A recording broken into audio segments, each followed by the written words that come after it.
Welcome to Good Enough to Wait. I'm Dr. Doug Weiss, and today we're going to talk about God's gift of sexuality to you and I. It's a wonderful gift, and we got to know how to manage it for a lifelong of abundant sexuality. At the end of this tape, we're going to talk to your parents, mom and dad, and we're going to talk to your youth pastor. These are important people in your life as it regards sexuality and spirituality. So we're going to talk to them. I hope you enjoy our discussion today, and it gives you a roadmap on how to maintain your sexuality so you can have the abundant life in your marriage.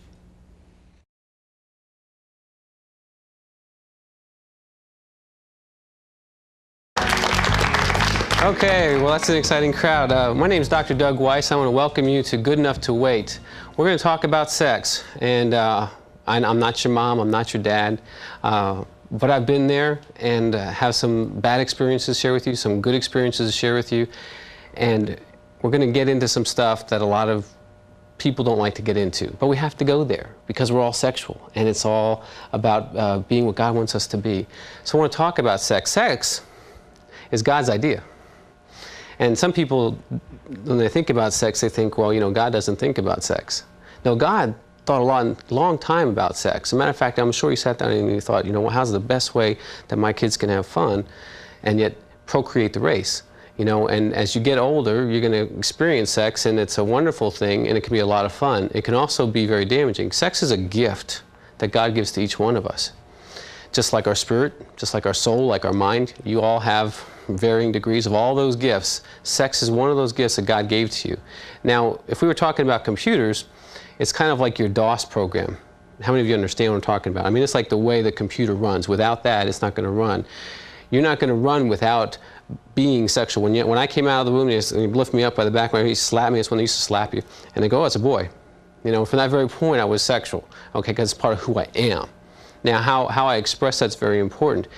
But it was God's idea. I mean, when he made the garden, you know, man was all alone. He was bumming. He was alone. And it wasn't good for him to be alone. So God said, well, my son, he's not having a good time. He's got a great place to live, you know, nice animals to play with, but he's not having a good time. So he said, well, what can I come up with? So he comes up with the idea of woman. Okay? But then he said, you know, God said everything was good, and after he made Eve, he said everything's very good. Did y'all girls know that? That God changed his adjective after he made you? He said it's all very good.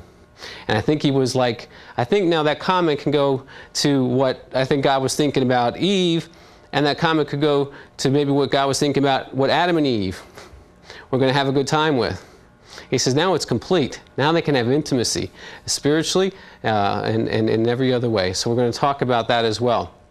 But for God, when he was thinking about sex, and this is real important because we're going to talk about the body tonight and the brain especially, and how that plays into sex. When he was thinking about sex, he designed it within one context. You know, he brought Eve in, and Eve only knew Adam, and Adam only knew Eve. And that's the way he designed it. He didn't design for Adam to know, you know, Mary and Sandy and Carla and Janie and Susie. That's not the way. He didn't have that. He didn't bring Adam a harem. You know, that wasn't the original plan. And so when he made the bodies, we're going to talk about tonight, he made the body for that one context. And that's why sex is so powerful, because it'll be the most powerful thing that can cement two people's lives together to weather every storm, whether the deaths, whether the high points, whether the losses of careers, car accidents, car insurance, mortgage payments, everything you're going to get to enjoy after you get out of school, you know, all those fun things of being an adult. And it really is a very powerful thing, and it can really cement two people together. That's the design. Now, when we understand that, that may be why there's so much attack on sex. Because if God designed something to cement two people together and to make them stronger, well, you know that the enemy's going to want to get that destroyed so they can't be as strong. Strong individually and as strong together. And we're going to talk about that as well. Let's talk about the original design. When God brought Adam and Eve to the garden, he wanted them to be intimate. Now, you know they didn't have sex till after they got out of the garden. Okay? So what they had before the garden was friendship. They hung out together. They played together. They probably discussed if that was the appropriate name for the otter or the duck or whatever. You know, they had those coffee cappuccino times, and they hung out. You know, they did things together. And that was the context in which they knew each other as friends. It wasn't just having sex. They were friends. And that's so important because before you get married, you want to be friends. I married my best friend. I love her. I love being with her. I always have. Since I've met her, it's been great. And I thought, wow, this is such a good, cool friendship. I'm going to go ahead and keep her for the rest of my life so that I keep enjoying her. That's kind of what God had in mind. So when he was thinking about sex, he was thinking about sex three-dimensionally. Okay? Now we're spirit, soul, and body. So I go back here and point here. These two people were spirit, soul, and body. And they started their relationship in the garden with God. They had a lot of intimate time together. And then eventually they were sexual together. Now, in our culture, they lie to us. I mean, you watch TV, and we're going to talk about this. I mean, TV, you can watch sexual innuendos about 10 an hour to 15 an hour. That's a lot for 1 hour. If you go to a good movie, you get 25, okay? This is an incredible amount of infiltration of sexual material, just boom, boom, boom, hitting on your head. And the kind of sex they are showing on TV is rarely, you know, it's like, I think it's less than 5% or less than 8% of the sex that you see on the media is with married people. You know, little people having sex on TV are single people or people who are having affairs. Isn't that screwy? That's really screwy. Because in the real world, when we do sex studies, and I work with a lot of people with sexual issues, and so I spend a lot of time with sex, okay, and a lot of research on sex. But the people who are really having the best sex are people who are married and have a religious orientation. They're spiritual people, and the best sex you're ever going to have is three-dimensional. Because sex is one of the few things in your life that's going to affect you spirit, soul, and body. That's why it's so powerful. When you engage in that kind of committed relationship, it can change your life. It's a very powerful thing. Now, it can change it in the wrong way, or it can change it in the right way. That's why being good enough to wait is so important. Because when you engage here, spirit, soul, and body, but when you engage in sex, what happens is you're opened spirit, soul, and body to the other person that you're connected to.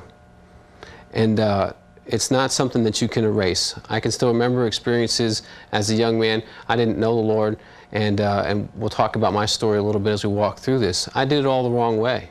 I did exactly what the world told me. They said, you know, the way we're taught as guys, this is really sad. Get some. Isn't that sad? Girls are told it's about love. Guys are lied to from the very beginning. Okay? They can get it wrong from the very beginning. You're supposed to score like you're like playing a game or something. It's not about game, it's about love.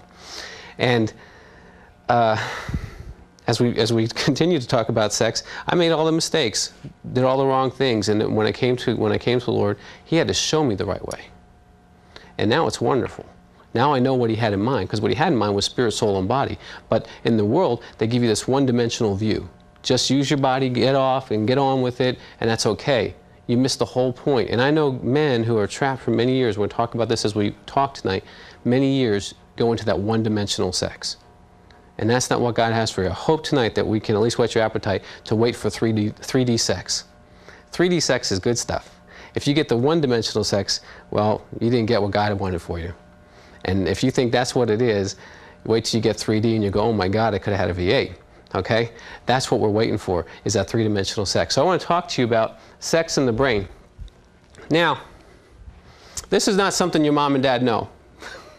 Okay? This is something that unless you're like doing this for a living, in which I do, I'm a therapist, my office is in Fort Worth at Heart Counseling Centers, and with a lot of research that I do related to sex, I come across a lot of this stuff, and this is not stuff that mom and dad could tell you if they wanted to, simply because they don't know, all right? So I want to talk to you about your brain, because your brain is a very important part about sex.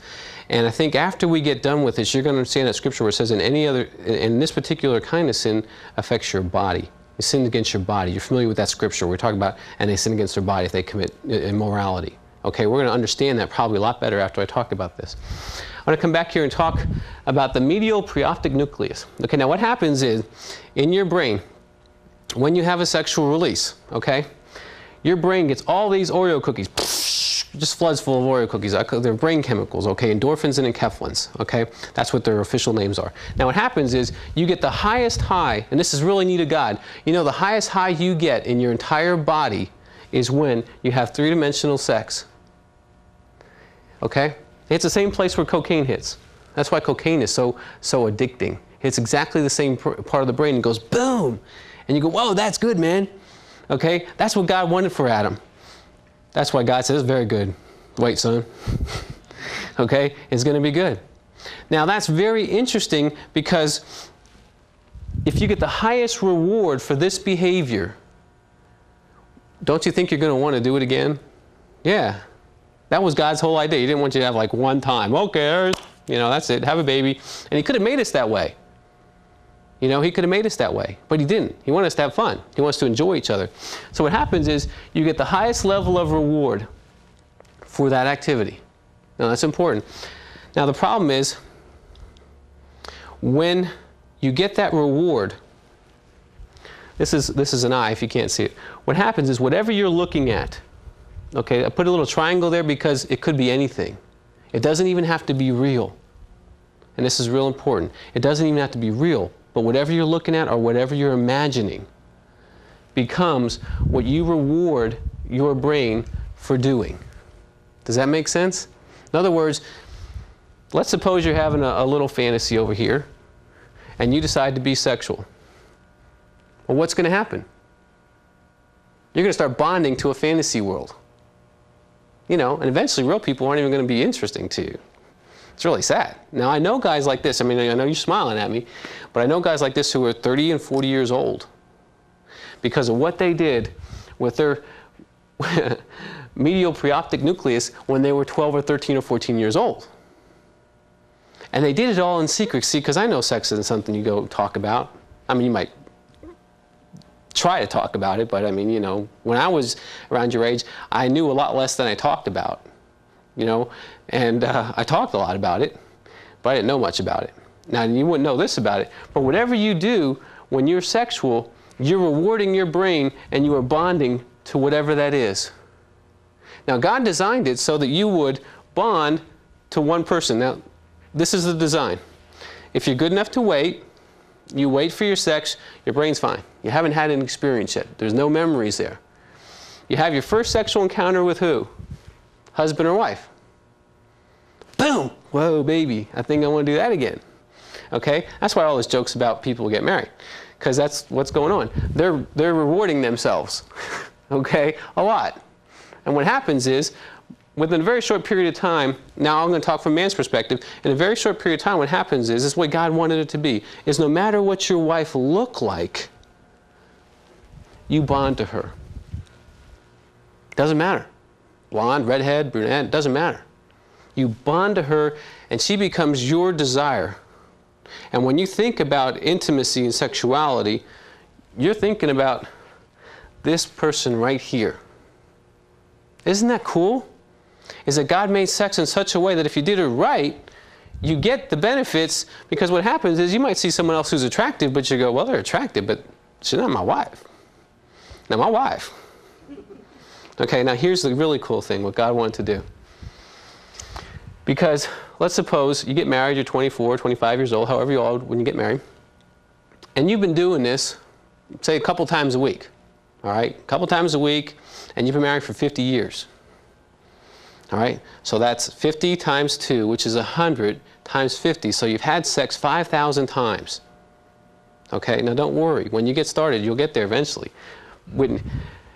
So you can relax. You know, you're going to have enough once you get married. You'll be fine as long as everything's okay. Now what happens is, if you're, say, 74 years old, and you've had 5,000 rewards to this one woman or man, what do you think is going to happen when they walk in the room?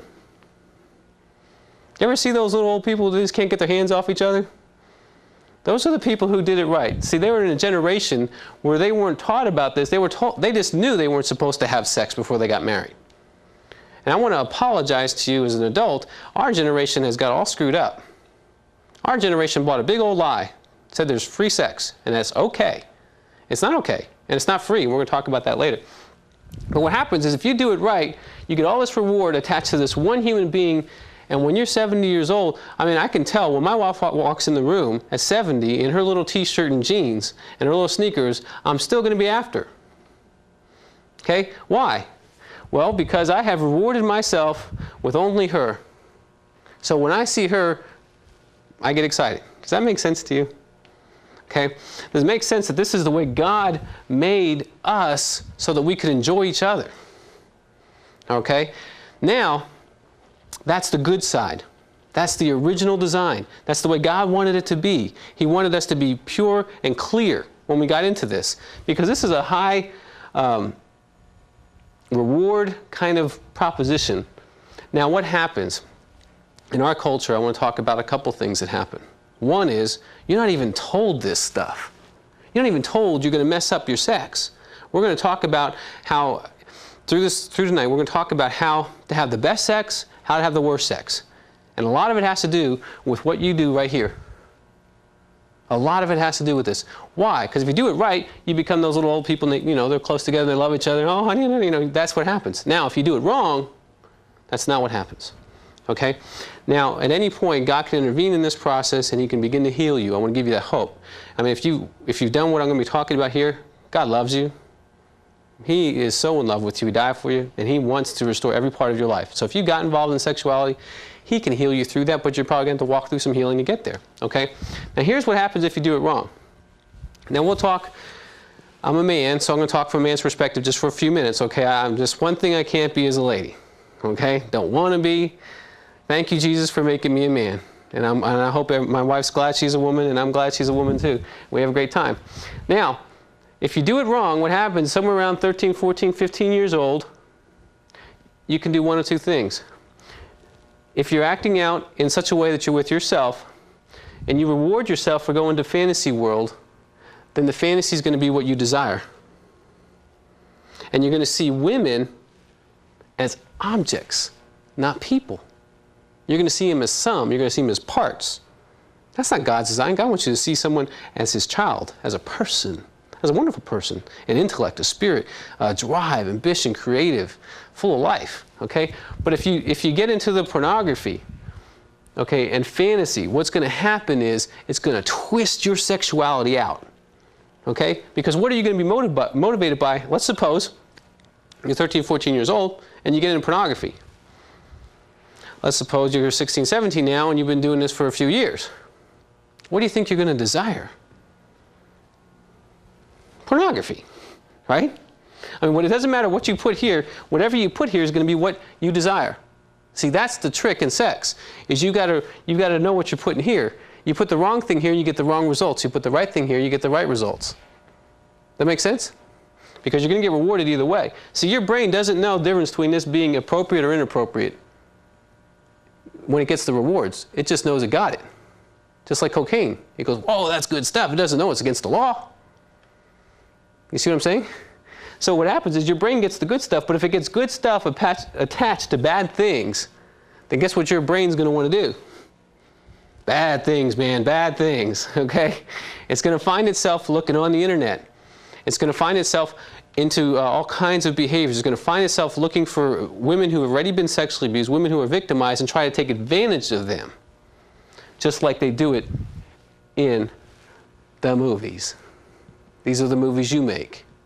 Okay, so it's real careful what you put here and there. Whatever you put here is going to be what you chase. This is how people get into different orientations. This is how people become sexual criminals, because they bond their sex to a crime act, and they do it again and again, and they want to do crime acts. Does that make sense?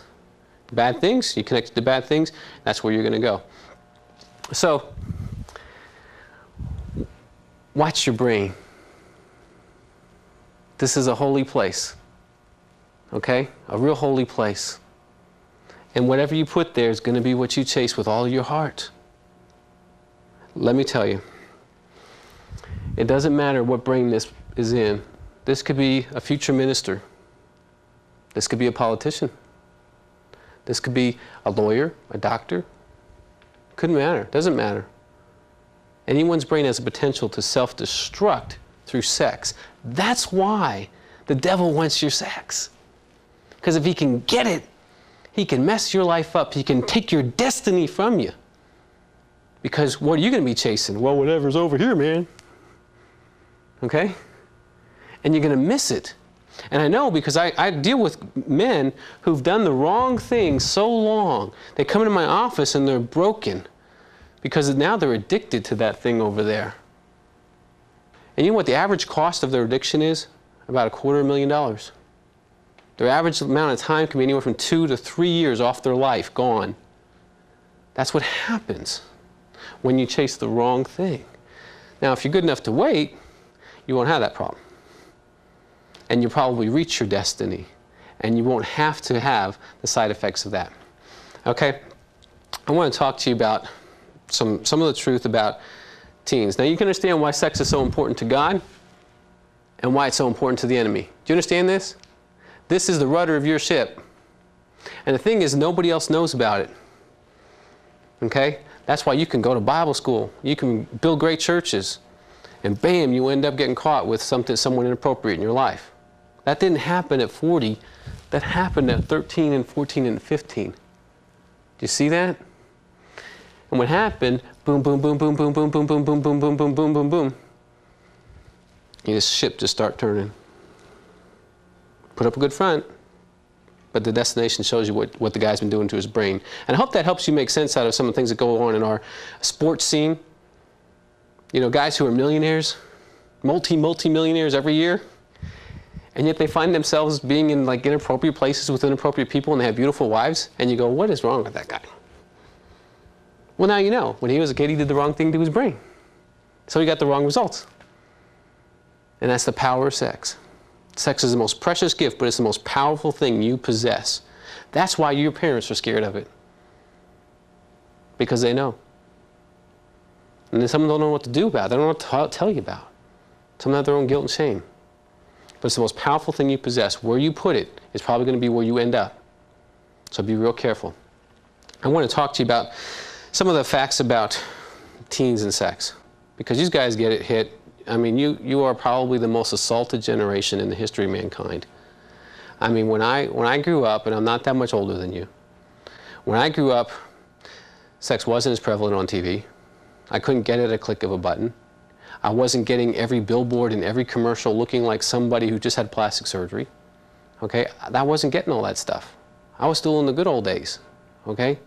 You guys are getting hit every single minute you're awake. So it's going to take a lot. That's why I want to give you some more information to fight with. So you go, wow, gosh, I don't want to do that. Why? I don't mess up my brain, man. What are you talking about? Well, gosh, I just, you got to explain it to them because they're not as intelligent as you are anymore. Okay? Let's talk about some truth about teens. In the U.S. Department of Health, in 1997, 50% of women ages 15 to 19 have never had sexual intercourse. Okay? 50%.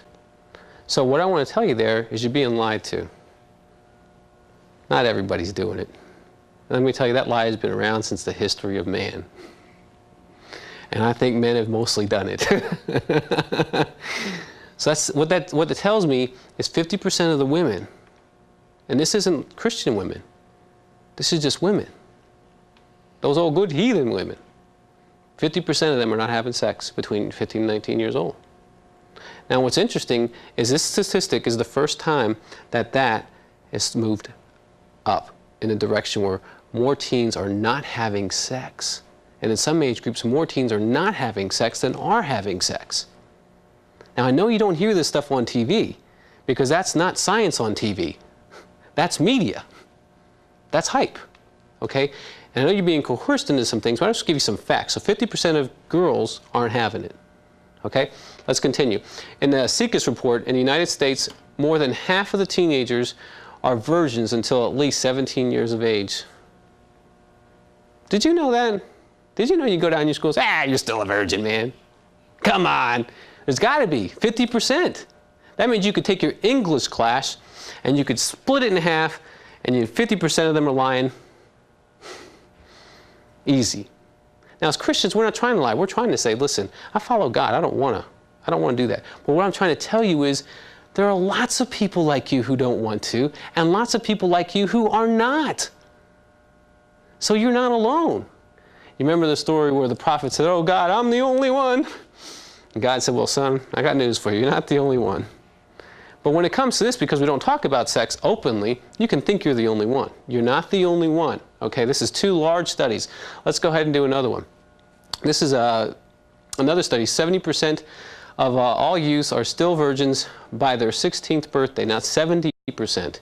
And 50% of young women remain virgins until the time they are 18 years old. So we're still 50%, 70%. You see what I'm saying? It's a lot. I'm going to talk to you about the percentages in a few minutes. Another article called Celebrate Life. Most sexually active teens would prefer not to be sexual. That means the people who are having sex would prefer that they didn't do it. I know they act cool. See, I used to be one of them. But I was lonely. I was hurting. See, my story is my mom had an affair and got pregnant with me. Now, that's not a good way to start life. I never met my dad. By the time she had me, she got divorced and remarried.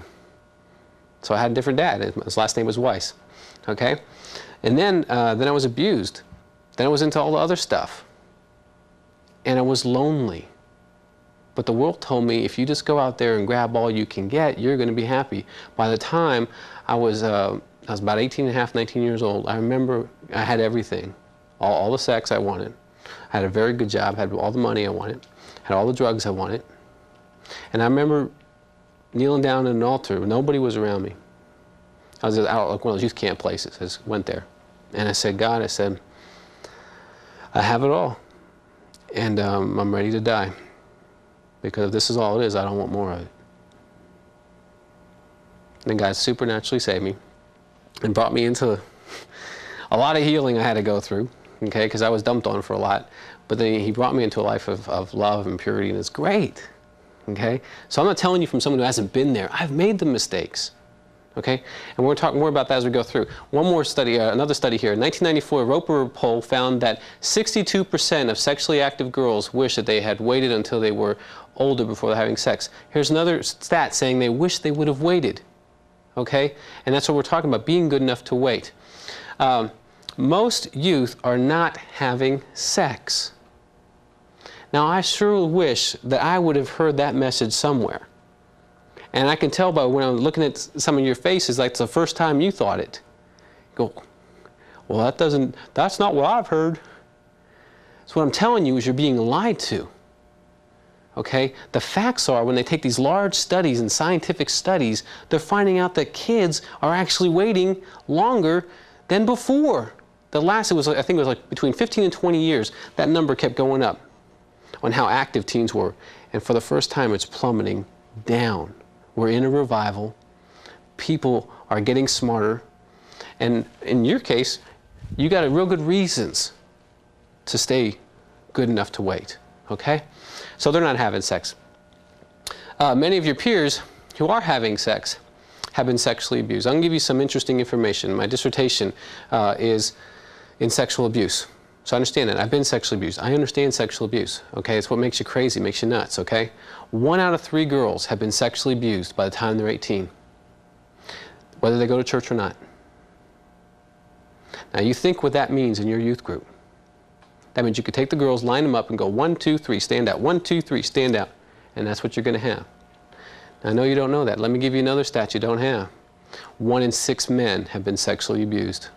So you line the guys up and you go 1, 2, 3, 4, 5, 6, boop. He's usually the guy with funny clothes and, into things. Okay? But angry. Okay? When you've been injured sexually, okay, you're going to probably act out sexually. Okay? One study of sexual addicts, these are adult people who are addicted to sex, 82% were sexually abused. So what I'm proposing to you is that the people who are doing it, or who are known for doing it, you can almost bet they were sexually abused as a little girl or a little boy. And they've never told a soul. So you want a ministry.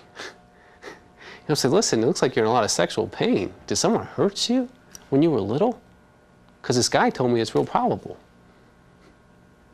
Okay, do you see what I'm saying? So the people who are actually engaging in the behavior are oftentimes people who were hurt by sex, who don't understand what to do around it, and have been victimized, and they continue to be victimized, using their sexuality as a way of gaining love, because they don't know what that is. So they're willing to give that sexuality for some short acknowledgement of love or appreciation.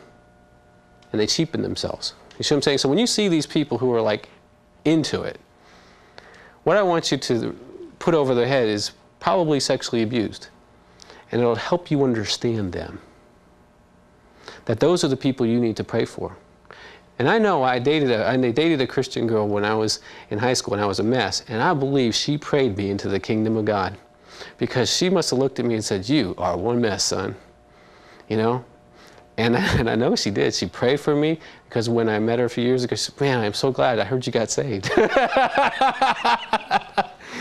So, understand that. When you're seeing sex in teenagers, that's what's going on. Give you some facts about the media. We talked about in the first thing is that in the Seekers Report 1996, what happened is they study TV. Can you imagine watching TV for hours and hours for a living? I don't know how they get paid, but they do. Anyway, what they found is that within an hour, you're going to get 10 sexual innuendos to specific sexual behaviors within 1 hour. Now, if you count the commercials for the upcoming shows, you get 15 to 20 in 1 hour. Now you multiply that by 2 or 3 hours a night, 5 times a week. I mean, I didn't do that math real quick. Let's see. If you get, let's just use 15 as an average. So we're 10 between, okay, say 15 an hour. Let's say you watch 2 hours, so that's 30 hits of sexual comments and innuendos. And you do that 5 times a week just because you're bored and don't have any life. So what happens is you got 150 sexual innuendos a week. And that's just 1 week. And you'll say you do this maybe 30, well, let's say 50. You'll take 2 weeks off for vacation. So you get 1,500 hits on your little brain, your web page here. Boom, boom, boom, boom, boom, boom, boom. You get all those, you get those sex hits, okay? That's just TV. That's not billboards. That's not the internet. That's not stuff. That's not magazines. That's just TV. Now, another report showed that the American movies have the highest content of sexual innuendos and behaviors. Within movies that are real popular with teens, you can get up to 25 actual sexual encounters in a movie within 2.5 hours. Almost as bad as TV. So, you know, you've done your 30, you got your 150, you go out to the movies, you get another 25, you're up to 150 a week, and you haven't really done anything that anyone else would say was wrong. Do you see how slippery this thing is? And what they're telling you, you get it 150 times a week, you get it every week for a month, and you're almost up to what? 150 times 4, you got 600 stuff hitting your brain. And then you might go to church once a week, and they might talk about sex once a year. Now, do you see why you know more about what the world thinks about sex than what God thinks about sex? Because the world's after your sex, and it's not ashamed to go after it. It wants it because if it can control it, it can control you. All right, let's talk about the internet. Here's another interesting study. I do not know how these people get paid. In the Georgetown Law School, they surveyed 900,000. Think about that. That's almost 1 million. 900,000 computer images and found that 83% of the images on the internet to be pornographic. Okay? Imagine going click, click, click, click, click, click, click, click for 900,000 times. Can't imagine. They got law school students doing this stuff. I don't get it. But they got nothing else to do. They get this grant. They go do these kind of things. But what they found is 83% of the stuff on the internet is pornographic. So, one of the things I want to talk to you about is how to protect yourself about the internet, because it is very, very profoundly going to influence your life. Because it's going to be your TV, it's going to be your media forms, it's going to be everything in the next few years. So, if you get one of those software programs, those may not be as effective. For any parents listening, I want to talk to you. Get some kind of service provider. I got one company that does this. This is a good example, and there's others, but this is a Family Connect. Okay, it's a service provider. What it does is it blocks it before it gets to your computer. Now this is important because if you can get it blocked before you get to the computer, then you can't get to it no matter what you're looking for, what mood you're in. It'll say, "Can't go there, buddy, sorry." "What are you doing up this late?" Okay, go back to bed. Okay, it won't go there.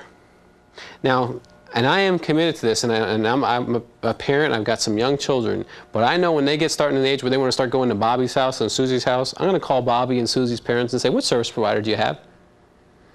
AOL. Well, they're not going to your house. Okay? Because in 1 minute, you can be exposed to something that can change your whole life. Because if you see something and then you go ahead and you reward yourself for that eventually, you're in trouble. That's the danger of your generation. Our generation has Hugh Hefner. Your generation has the internet. Hugh Hefner looks like a kindergartner compared to the internet. And he has done havoc in one generation.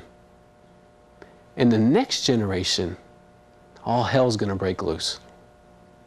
Trust me. So if you don't protect your computer, and parents, I want to talk to you just for a minute. If you're watching, you're sitting in your youth group, or you're sitting at home, that's your responsibility.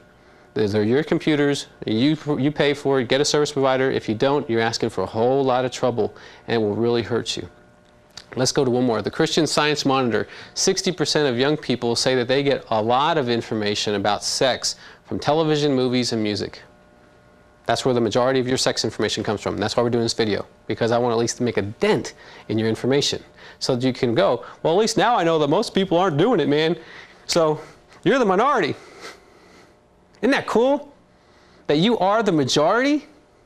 I like that. I like being on the bigger side. Well, I guess you just have to give in because you're just weak, man. You don't see that there's a gold prize and you're just taking the bronze all day. Well, what good is that? You see what I'm saying? I like having attitude, always did, so I like being on the winning side. Okay, some things you're going to have to do to help yourself. Limit your media influence. Don't make your mom and dad do that. I'm telling you, you're going to get it that many times an hour. So decide what you want to put in your brain. If you want those kind of things, that's what you're going to start living after. You're going to start going after, okay? We already talked about the internet. Your mom, dad, deal with that. It blocks it out. The third thing is what we talked about, the Family Connect. Those will help you get through those internet and media stuff. We want to continue on through with that. Now, one of the good things that is on the internet, we're going to do a website called www.goodenoughToWait.com. And what I want to do on this website is not only have, our cute, let me show you this. We haven't done anything about we got this cute little t-shirt here called Good Enough to Wait, okay? A little Good Enough to Wait. Good Enough to Wait. Cool t-shirt. But we're also going to have some other things there. But one of the things is going to be from you. It's going to be a newsletter that you write, I put together, and I send it out to other kids throughout the world. So you can say, God, somebody asked me this week, couldn't believe it, and here's what happened, and I told them no, and da da da da da da da da da, and you get the gossip and really get into it and tell what God did with you. Because I believe the majority doesn't know the majority. And so if Susie in Oklahoma tells Barbie in California that she did good this week, you see what I'm saying? It can help. And so you can go to that website and get your email address on there and get that newsletter every week. It shows up and says, hey, it's good enough to wait. It's good to be. It's cool to be pure. Here it is. Here's real kids in real places who've done it.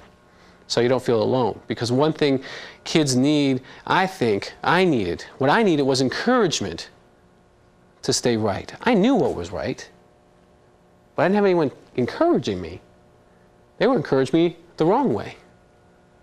And being pulled that way. So I thought, well, let's change it up a little bit. I want to talk to you about what I believe is the biggest lie that has come out in the last probably 8 to 10 years. And it came on the spin of the AIDS thing, okay? Right after AIDS hit, there was this lie that came out, and I know it came out all across America, and we're paying probably millions and millions of dollars to perpetuate this lie. And it's a two-word lie. And I'll tell you what, one thing our culture has been expedient about is capturing things in one or two words and then selling it to you again and again and again. How many of you have heard the word safe sex? You know what? You've heard it so much, it doesn't even register that that's not even true. Now I want to explain what I'm talking to you about. When you have sex, remember, spirit, soul, and body, you're going to jump in there. Okay? Now, even if you use, the safe sex thing is usually about condoms. Now, how many of you know that 70% of condoms is all it works? So the other 30%, you're dead. Okay? You're on your own. I mean, how many of you would jump out of a plane? They said, okay, guys, we got 10 parachutes, 3 work, go! No, you got more sense than that. But safe sex all by itself is a lie. Because there's only one safe sex, and that is in the relationship of marriage. Because sex wasn't about just physical, it's about spiritual and emotional. Now, do you know that when when you have sex, here's some other consequences you can get. You can feel abandoned. Because, hey, I thought we, did something that was like, no. They're on to the next thing. You were just there that night. What's your problem, man? Boom, you feel abandoned. You can feel used. You can feel, well, you can be lied about, or you can, people can, guys talk. I'll just let every girl know, guys talk, okay? And you get your reputation. And then you get, what happens then? Every guy wants to get his cookies. See, guys know about this to some degree. And if they can find somebody who's willing to do it, well, hey, that's an invitation. And that can hurt. So that doesn't sound safe to me. That doesn't sound, try me, please. That doesn't sound safe. Disease, okay? You can get disease, AIDS, but there's like so many of those diseases I could do a whole hour on that. And some of them you can't, after you have them, you can't have kids. Some of them, it gets less likely to get sex partners when you get older. There's all kinds of things that can hurt you. And then, of course, there's AIDS. Now, here's something, what I haven't heard in a while. Do you know you can get pregnant if you have sex? I hear all this stuff about sex, but I never hear about, you can have babies. I mean, I really don't remember the last time I've seen a commercial about sex that says, don't do it because you can have kids. You can ruin your life. Now, there's lots of studies on teen sex, and actually, did you know teen pregnancy is down for the first time in like 20 or 30 years? Now, I'm telling you, we're in a revival, and when God hits a country, it hits its sex. Now, but if you have sex, you can have babies. I know. I did that. And the mother decided to abort them. I'm not proud of that. Okay? And I wasn't any older than most of you. I was still in high school. Okay? Because, I didn't think it could happen to me. Okay? And that's part of being a teenager that's like global. You don't think anything is going to happen to you until it hits you. I'm just letting you know, part of having sex, you have a baby. Now, that's a real consequence, isn't it? I love those new baby things they give to kids. Have you ever seen those? They give them like this baby that cries all the time, and you can't shut it up, and it goes for hours and hours, and that's like real life. I've had some. It's really all that. You also can get confusion because you think you're making a commitment or a covenant with this person, but you're not supposed to be. You're not old enough to, and it messes with your head. That doesn't sound safe. You can get self-hatred. You can get doubt. You can get fears. Oh my God, did I get it? I know adults who get worried if they act out sexually, if they've caught something. That creates a lot of anxiety. Does that sound fun to you? Here, I do something and have anxiety for like 2 or 3 years, or maybe 7 until they like really know. That sounds like fun. Okay, this is real. These are real consequences. There's no such thing as safe sex. You want safe sex? Get married. That's what I would tell them. Hey, you want safe sex with me, baby? Where's the ring? Where's the preacher? That's the only way we were opening this cage, buddy. Because I'm good enough to wait. And I'm not messing up my brain. I'm not messing up my body. I'm not messing up my spirit. I'm not messing up my soul unless you're going to make a lifelong commitment to me. I'm that good. I'm that worth. And if you don't think so, then you're talking to the wrong lady or man. Because I'm telling you I'm that good. And if you want to know, you're just going to have to sign up for life. Because if you don't want me for life, I don't want you for a night. Now, you something, girls, you have to be tough with guys. You got to like slap them upside the head sometimes, because they're designed to kind of like keep asking. And if you let them, they will. If you just kind of like sit there and kind of go, those keep going, because what they're hearing you say is like, it's okay to keep talking to me. Okay? You just got to go like, no. No way. I had a client who was a teenager, and what she did, she said on her first date, she always looked the guy in the eye, she said, I want to talk to you just for 1 minute. And she'd look at him just like this and go, I want to let you know there's no way in the world I'm going to have sex with you. Is that okay? Okay, then we can date. Hey, that's a cool thing to do, because then he knows where he stands. If he wants to move on and he wants to hurt somebody else, go let him. You don't have to sign up. See what I'm saying? You're good enough to wait and work, and it's work. Because these guys, I mean, puberty starts now, what, 14 years old? See, I was lucky. It didn't hit back then until like 16 or 17. These guys got like an extra couple years to deal with it, and then you're supposed to go to college and then get married, later. I mean, you got a whole window of time here you got to deal with and work through. I want to talk about something that's really close to my heart, and that's sexual abuse. And we talked about the statistics on that. I want to talk about what it does. It affects your spirit, affects your soul, affects your body. We talked about, over 30% of the girls, 15% of the boys, it damages you, okay? Because you're open, spirit, soul, and body. Remember, we had spirit, soul, and body back here. Guess where the damage is? Spirit, soul, and body. That's why, that's why people who are sexually abused can act out a whole lot. You got people in drug abuse, they're 16 years old and they're like all strung out and they're like really acting weird in your high school. 9 chances out of 10, sexual abuse. Okay, do you see how this can begin to open your eyes? When I walk down the mall and I see some girl who's dressed like she wants to walk down on a prostitute row, I don't think, oh gosh, I get to look. I go, oh my God, who hurt that one? Was it her uncle? Was it her brother? Was it a supposed family friend? What happened there? Because people don't act like that unless they've been hurt. So I want to hopefully, one of the things we're doing in this tape is turn the way you look at people who are making sexual objects out of themselves. That means they were probably used as an object by somebody. That's what that means. Now I want to give you something that can help them, okay? And if you know someone who's in a situation, what I'm going to tell you tonight can really help them. And from a Christian perspective, you're going to love this stuff. And you can do it with more than sexual abuse, but we're going to talk about sexual abuse. The first thing is they won't heal if they keep it a secret. Scripture is real clear. If we confess what's going on with us, we can begin to heal. James 5:16. Okay.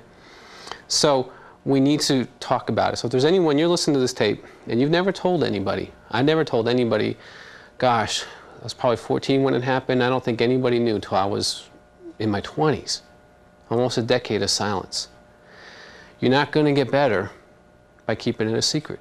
You're going to have to get outside and risk with a safe person and really think about who that person needs to be. Because you may not be able to go to immediate people that you know. You may have to pick someone like your youth pastor or a safe person and say, this is what really happened to me.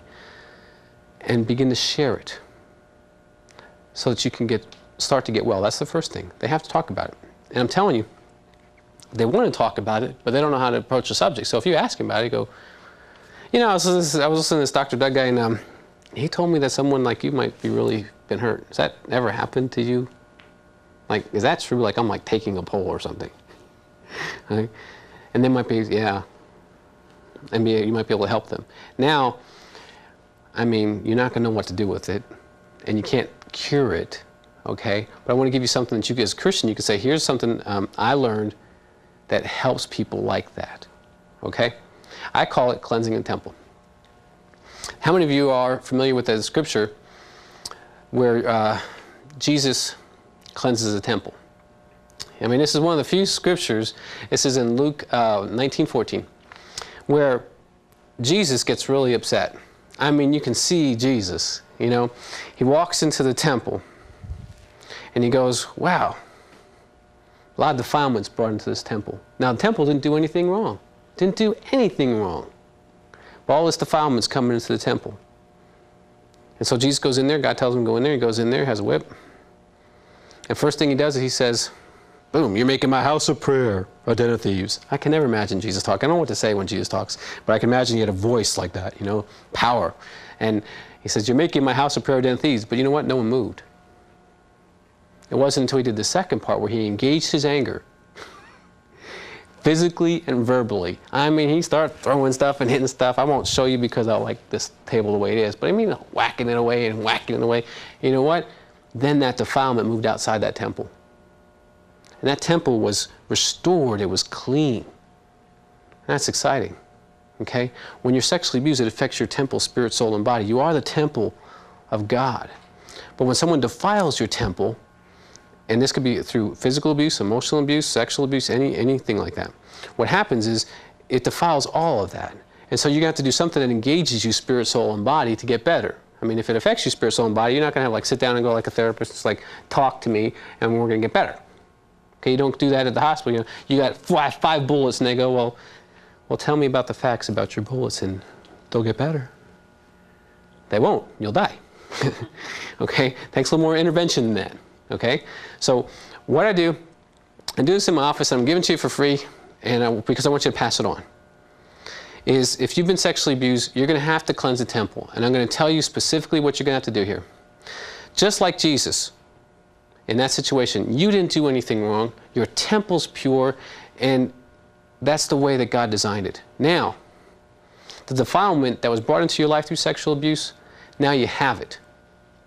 Now you, as to be the owner of your temple, you have to push that thing out. So here's what you're going to do. It's going to sound silly, all right? Trust me, it's going to sound silly, but if you do it, you're going to feel a whole lot better.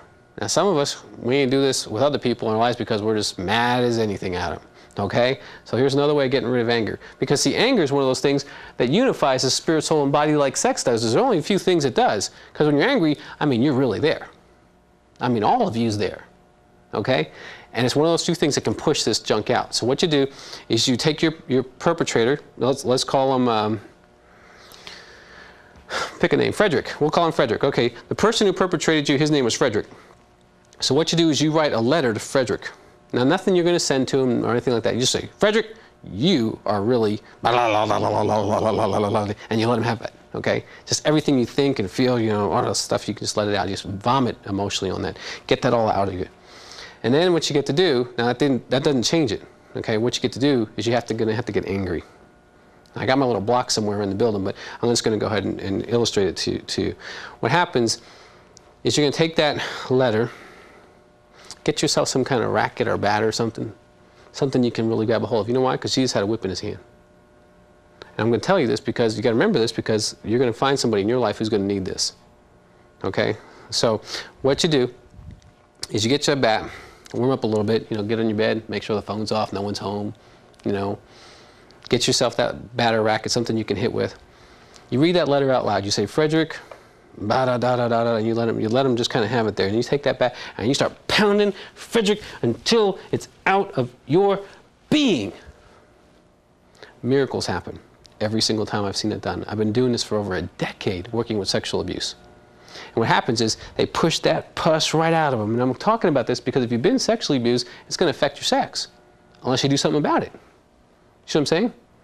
So what you got to do is you got to take that junk and push it out of you. And what happens is, after someone goes through that kind of anger work and that trauma work, they kind of go like, whew, I feel better. It's like the facts aren't different, but all the junk inside is. They're not twisted out. They don't feel afraid when they're getting close to somebody. Because, see, if you've been sexually abused, it's going to affect how close you want to be in an intimate relationship later on in life. So if you can do this at 14 or 15 or 16, you're going to be fine by the time you're an adult. Get that out of you. But if you wait like I did, what happens is that it just keeps building and building and building and building, and before you know it, you're just this angry person. And I know nobody here knows an angry person. But again, that's another thing about sexual abuse, and that affects our sexuality. Okay, now, this comes to a very hard part in our discussion. We have to talk about the M word a little bit. Now, how many of y'all know what I'm talking about when I talk about the M word? Okay, most of you do. Okay, it's being sexual with yourself. Now, here's where I'm going to have to back up, and I know I could give you a whole lot of information, but I'm not really wanting to do that. I want to respect the church that you go to. I want to respect your parents and what they believe. What I believe is don't start and you won't have any problems, okay? Because as soon as you start, you're opening a can of worms. Because if you start and you go over here in the fantasy of pornography, you are going to damage your life. Let me give you an example. And again, I don't know where they get these grants to do this kind of stuff, but they do. They took college students, just a little older than you, and they exposed them to pornography 1 hour a week for 6 weeks. And they measured them with all different kind of personality scales and all that kind of stuff to see if there was any effect on pornography 1 hour a week. And what they found is there's only one area it affected for that short period of time, and that was their own sexuality. It affected the way that they, their sexual satisfaction was way down. Their willingness to have sex without being in a relationship, they were more willing to do that. And they didn't get what sex was supposed to be for them. So pornography really damages your sexuality. No matter what they tell you, that's the truth. Okay? It'll hurt you. It hurt me so bad, it tied me up in knots for years of my life. And now, by the grace of God, he's been healing me, and I'm going to talk to you. If you're struggling in that area, get some accountability, talk to your youth pastor about that, get some help there. There's several books. I've written The Final Freedom, which is a great book on sexual addiction. But you're going to have to deal with this in the context of your local church. And if there's a youth pastor showing you this video, pull them inside and say, what am I supposed to do here? You know, what's okay, what's not okay, all that kind of stuff. And I'm going to let him guide you on that, because that's something that they're going to talk to you about so that you can get their view, their heart on that. But whatever you're told, don't use fantasy, don't use pornography, and don't start. If you haven't started, great. If you've started, then if you're already feeling compulsed, like you're out of control, then talk to your youth pastor, somebody you can trust, and get accountable. Because without that, here's what I've learned. If the devil can keep you quiet and he can keep you alone, and you've got this secret little problem that you won't tell anybody about, you're going to stay sick, and the sickness is going to get bigger and bigger and bigger and bigger until you're 30 or 40. It won't go away. So while you're young, humble yourself and get some help.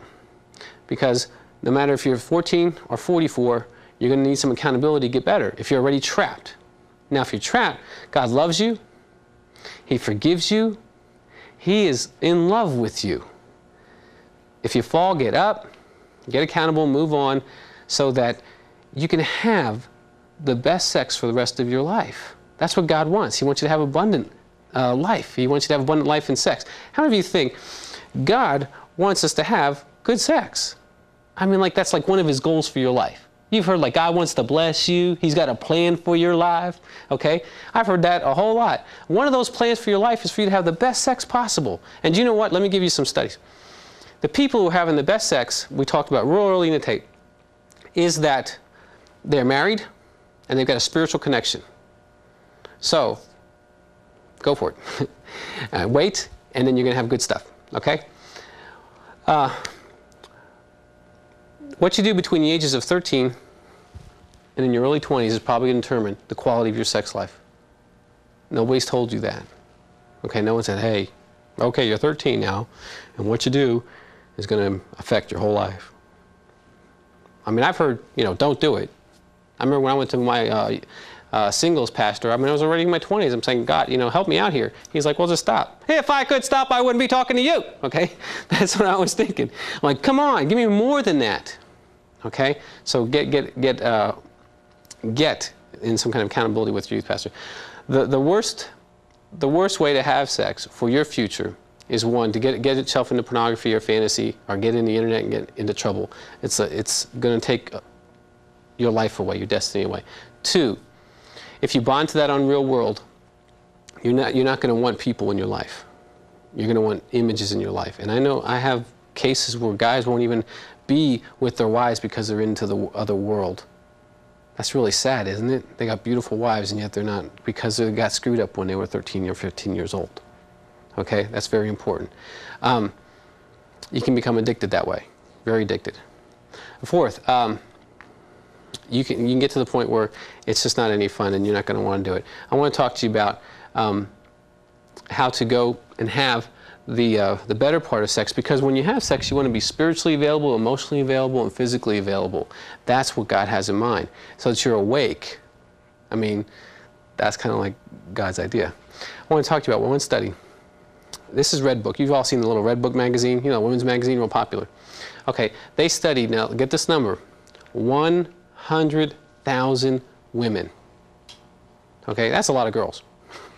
Okay, that'll fill most stadiums, at least once. Now, this is what they did. They went to find out some things about women and sexual satisfaction. Okay, here's the girls who did it wrong, and this is what happened. Okay, what they found out is the earlier a woman starts having sex, the lower her sexual satisfaction over the course of her life. So that means if you start too early, you might not get the long-run results.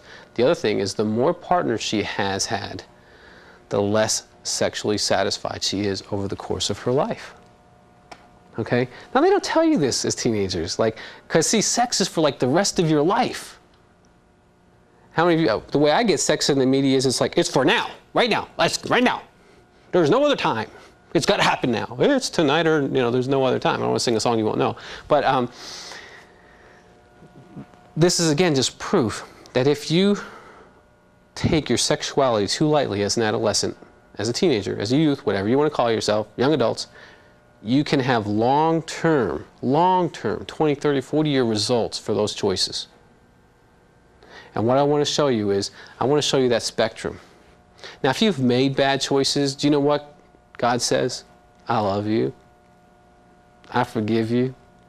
Let's get back up. Remember that lady, with the stone and all that stuff? He said, I'm not accusing you. Don't sin anymore, though. Let's not do that anymore. It's hurting you. That's why I don't want you to do it. See, this is the problem that I think we're struggling with in the church, is that we're telling youth not to do it, but we're not telling them why not to do it. We're not giving them all the facts. And so hopefully, in Good Enough to Wait, what we're doing is giving you some facts. One is you're in the majority. Two is if you wait, it's a whole lot better than if you don't. And you can have better sex if you wait. And that's not just me talking. That's a whole lot of studies talking. And I know you don't have time to read those things because you have other things in your life. Okay? That's why I read them for you. Because I want you to get the concept of being good enough is really worth it.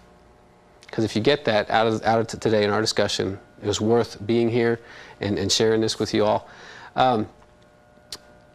Some of the best ways to practice having the best sex is you're going to have some self-control. I know it is tough. I know the world's telling you to jump in with both feet, have a good time, and party. That's the way it traps you. That's the way it ruins your future marriage. I know. Okay? Another thing is, sexuality is something that, is real private. But if we walk in the light, and I'd encourage you to get some friend or youth pastor that you can meet with about your sexuality. Okay? Because you're going to be sexual because you're made that way. Okay? But how you can help yourself is get some other people in there so you can say, gosh, I was really tempted the other day, or this person's really coming on to me. This is what's going on with me, so I can get some help. Because here's the thing: if you keep your sex as just like, this is just like my thing, man, and nobody else knows, then you're not going to get any support. What you need is support. Okay, this is really interesting. One of the factors that's really related to whether someone gets into sexual activity is how much support they have in that area. Okay, whether mom or dad, well, maybe you can talk to your mom and dad about sex. If not, find somebody. Okay, someone you can trust. Limit your media influences, please. For God's sakes, that's not God's message. And if you get it enough times, you're going to believe things just like at face value. Like, well, of course everyone's having sex. And of course they're all married and they're having sex with other people. That's just the way it is. That's not the way it is at all. I know a lot of good, godly people who are married, and those are the people who are having the best sex, and you're being sold a bill of goods. You want to have the best sex? Get married to someone who loves Jesus with all their heart, because they love him, they're going to love you, and it's going to be great. And if you love Jesus with all your heart, and you marry someone who loves Jesus with all their heart, then you're going to go to the garden that God created for two people. And that's going to be good stuff. It's worth waiting for. Okay. Have that relationship with Jesus and talk to him about your sex. Say, Jesus, I am tempted. This is what's going on. He's heard it before. There's been probably a few people before you who had struggles with sex. Okay? All of us do, if we're really honest. Just kind of what's going on with us. Part of who we are as people. Jesus has that abundant sexuality for you. If you can be good enough to wait, that's great. As you watch the video, it's probably been presented to you already. I call it the commitment card. And this is very important. One study shows that if a teenager makes a written commitment to sexual purity, they are 30% more likely to stay pure than if they don't. Okay, now think about that. If your goal is to stay pure, this may be just helpful. This isn't trite. This is very important. I want to just read this to you. It says, I commit myself I commit to myself and to Jesus that I will stay sexually pure from this day of, and I will share any sexual temptations with, and you list a friend's name, another friend's name, and then you list an adult's name of someone who you can trust, and then you sign it. And then on the bottom, it says, I've committed myself to sexual purity and would like to be subscribed to the Good Enough to Wait email newsletter. And then you send us your email address and your address, and we'll be happy to send it to you. Filling one of these out may seem like a trite thing to you, but keeping it somewhere where you look at it regularly, that might be something that can be very, very helpful for you as you make your commitment to sexual purity. It's such an important thing. I want to just pray that you will make that commitment. We've talked a lot about being good enough to wait. Visit our website. It's at www.goodenoughToWait.com. But I want to just pray that you get an understanding that what you're doing with your sexuality determines your destiny. We're living in a culture where sports figures, political figures, religious figures are all falling because what they did when they were 14 and 15 and nobody knew about, and they kept doing until they were 20, until they were 30, until 40, and they were successful, and they fell because of what they did to their brain, what they did to their body, what they did to their spirit and their soul by opening themselves up. Jesus wants you to have the best, the absolute best. So please, take the card, sign it, send it back to us. I can't tell you how much I wish somebody would have done this for me. And that's why I'm doing this today. It's because no one told me the right way to go. And no one told me why, and no one told me it was going to have a lifelong effect. I've suffered so many consequences because of ignorance. And what I'm hoping that Good Enough to Wait is we've taken away ignorance. So that's not an excuse. And giving you some tools that you can use so that you don't have to be damaged. I just want to pray the Lord bless you as you keep your sexual purity. I'm excited about your generation. You are the generation that can change the generation, that my generation, that bought the lie. You don't have to buy the lie. You're good enough to wait. You don't need to have babies. You don't need to get sick. You don't need diseases. You don't need the abandonment, the hurt, and the fear, and the other shame that comes through sexual immorality. You deserve a clear conscience and power and be used by God for your destiny. And if you've fallen, God loves you.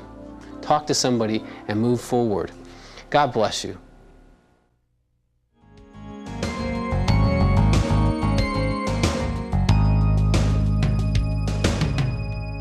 Mom and Dad, I want to thank you for letting me come into your church, let me come into your home.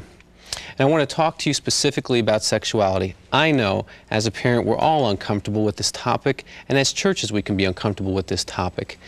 I want to share with you a couple things that came out of the Bloom report, which is 90,000 adolescents responding to survey. There was only 2 statistically significant factors that made a difference between a child or an adolescent acting out sexually or not. And I think you need to know what these 2 are because they both revolve around you. Mom and Dad, there's 2 things. The first thing is that if you are active in their life, that is a statistical difference between those who will and won't act out. In other words, you need to spend time with them, love on them. A lot of times we hear that teenagers, it's time to kind of leave them alone. Don't leave them alone. Love on them, be with them, invest in them, hear their feelings, talk to them, find out what's going on in their world, their grades, their peer groups. Don't leave them at this time. Stay with them. It's important because it may make the difference between them staying sexually pure and not. There was a second thing that this report found, and that is a very clear message that sex before marriage is not okay. And it's okay to talk to your children and say, listen, this is not okay. God's best is that you stay sexually pure. And that is what we desire for you. Now, I know that some of us as parents, we may have had shortcomings in our past, but it's important that we're clear to our children that God has a perfect will for them and for them to maintain their sexuality as part of that will so they can give that gift to their partner in the future, so they can enjoy a loving, God-given sexuality. Parents, you're very important. And I want to invite you to do something. As your child has gone through the tape Good Enough to Wait, you may want to get the workbook that goes along with this, a study guide for them to walk through some of the principles we talked about, as well as some of the things God's Word has to say about sexuality. Another thing, one of the surveys showed that if a child makes a written commitment to purity, they are 33% chance more likely to keep that commitment for their life. In the Good Enough to Wait series, we have a commitment card. And what they do is they fill that out and they make themselves accountable to 2 friends and 1 adult about their sexuality. And then they also can be invited into our email newsletter that we're going to be doing on www.goodenouughtowait, that's one word, .com. And we're going to be able to send an email to your child every week on stories that they write to us about staying pure, and to encourage one another to stay pure in this generation, because it's very important. One more thing that you can or may want to do is to commemorate this experience. Is we got these t-shirts called Good Enough to Wait, and it's good enough on the front, and on the back there's a picture of a couple in love to wait. This can be a wonderful gift for you to give to your child as a way of saying, listen, I know this is important, and I want you to know that being good enough to wait is important to me as your mom and dad, for you to stay that way so you get God's best. Parents, I just bless you. I know this is a tough time to raise children, especially as around sexuality with the media and the internet, and you need to protect your children around the internet. We talk about in the tape about the Family Connect. Get a service provider that can protect you and your family from the infiltration of these vile pictures coming into your home. Don't let your kids be trapped. And one more word, before your children go to someone else's house, find out what service provider that house has, because if they have one of the more popular ones, your children can be exposed very quickly to something that could hurt them very deeply. Your mom and dad, you're the most important people in their life, and when it comes to sex, they need to hear from you. I've heard so many people say, no one's told me anything. I know it's uncomfortable, but please do your best. I hope the tape's been helpful for you to evoke some conversation about this. Guide your children, and I'm sure they will be much better for your wisdom in their life. Thank you again.